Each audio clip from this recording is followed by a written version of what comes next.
Donc, il y a deux grands types d'événements. Je vais très vite. Soit l'activation d'un oncogène. Un oncogène est quelque chose qui induit une prolifération cellulaire et ou une dissémination des cellules tumorales.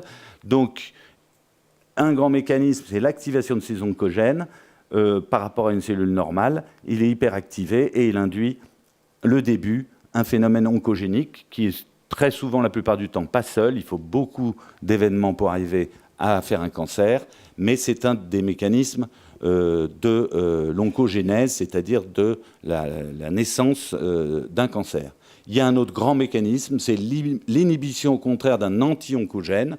C'est-à-dire que là, c'est plus par plus, ça fait encore plus. Et là, c'est un anti-oncogène qu'on appelle un gène suppresseur de tumeur, qui est là pour être le garant que les cellules ne prolifèrent pas trop et qu'elles fassent leur travail et qu'au bout d'un certain temps, elles se mettent à mourir, c'est l'apoptose normale. Et bien là, ces signaux sont perdus, il y a une perte d'activité, et donc ça laisse le champ libre aux oncogènes de faire des divisions qui deviennent anormales, et c'est le début d'un cancer.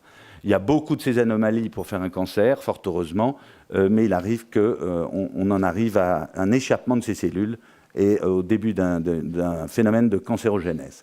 Donc la caractérisation tumorale, c'est tout simplement identifier toutes ces anomalies au sein de la cellule.